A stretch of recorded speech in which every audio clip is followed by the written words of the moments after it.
Carrot parotta முருன்னு இருக்குது. எப்படி செய்யலான்னு வீடியோக்குள்ள போய் பாருங்கள். தேங்க்யூ. ஹாய் ஃப்ரெண்ட்ஸ், இப்போ நம்ம என்ன பண்ண போகிறோம்னாக்கா ஈவினிங் ஸ்நாக்ஸுக்கு கேரட்டு பக்கோடா போட்டோம். அதுக்கு பாருங்கள் தேவையான பொருட்கள். கடலை மாவு போட்டுக்கலாம், அரிசி மாவு போட்டுக்கலாம், கொஞ்சம் போதும். அப்புறம் இதில் பாருங்க கொத்தமல்லி போட்டுக்கலாம், பச்சை மிளகா போட்டுக்கலாம், கருவேப்பிலை பொடியாக அரிஞ்சு போட்டுங்க, வெங்காயம் நீட்டிட்டு அரிஞ்சு போட்டுங்க, இந்த உப்பு தூள் கொஞ்சம் போட்டுங்க. இது வந்து கேரட் திருவள் பெருசாக உள்ளது திருவிங்க, இதாங்க இப்படி திருவிங்க இதை போட்டுக்கலாம்.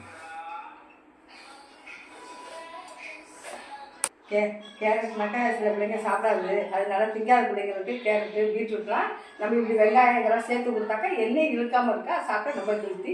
நம்மளுமே தொட்டுக்கலாம். சாயந்தரம் ஸ்கூல் விட்டு பிள்ளைங்க வரதை ஒரு கேரட்டு சீவி ஒரு வெங்காயம் வந்தாலும் போதும், நமக்கு 4 பேர் சாப்பிடலாம். அப்படி வச்சுங்க. எண்ணெய் கம்மியாக ஊற்றுங்க. என்ன நினைக்காதீங்க, கம்மியாக ஊற்றி திக்காக படித்து போட்டாக்கா உங்களுக்கு எண்ணெய் இழுக்காது. நல்ல இதில் வெங்காயம் கருவேப்பிலை கொத்தமல்லி எல்லாம் சேர்ந்துருந்தா நல்லா தண்ணியை ஊற்ற வேணாம். அதில் கேரட்டோட தண்ணி போதும். வஞ்சிட்டு இப்போ எண்ணெய் சட்டி காய்ச்சிட்டு எண்ணெய் ஊற்றிடும். இப்படி பண்ணுங்க, சின்னதாக பண்ணிங்கனாக்கா நல்லா முழுக்காக கொடுக்கும். இப்படி இது பண்ணுங்க, உடனே இது சட்டியாக போடாமல் அதை ஊற்றி பிள்ளைங்க நல்லா போது இருந்தால் நல்லா இஷ்டமாக சாப்பிடுவாங்க. கேட்டு மாதிரியே நீங்கள் தெரியாது, அது நீங்கள் போட்டு கொடுத்தீங்கன்னாக்கா. இது உதவியாக பண்ணிங்கனாக்கா நல்லா பழம் இருக்கும். இது ஒரு 10 நிமிஷம் தான் உங்களுக்கு உடனே ரெடி ஆகிடும். நல்லா சின்னதாக பண்ணியாக்கா குட்டிக்கிட்டே அடிப்பீங்க. நல்லா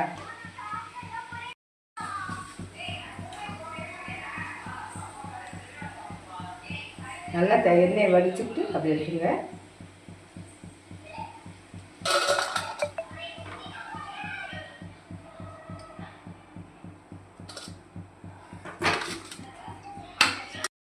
கேரட் பரோட்டா ரெடி ஆகிடுச்சு. நல்ல முறு இருக்குது. கேரை வந்து புதுசு போயிருக்கான். நம்ம தின்னு டேஸ்ட்டு பார்ப்போம். முறு இருக்காது பாருங்க. இந்த பாருங்க சத்தத்தை பாருங்க. முருக்கா இந்த மாதிரி ட்ரை பண்ணுங்க. ஒரு கேரட்டு ஒரு வெங்காயம் இருந்தால் போதும். இதோட தெரிஞ்ச கொஞ்சம் போட்டு இருக்க பாருங்க. இது மாதிரி இன்னும் 2 ஈடு செஞ்சு ட்ரை பண்ணுறீங்களா? வாங்க. தேங்க்யூ. அடுத்த வீடியோ பார்க்கலாமா? வீடியோ பிடிச்சிருந்தா லைக் அண்ட் சப்ஸ்கிரைப் பண்ண மறந்துடாதீங்க. சப்ஸ்கிரைப் பண்ணிவிட்டு வீடியோவை பாருங்கள். தேங்க்யூ.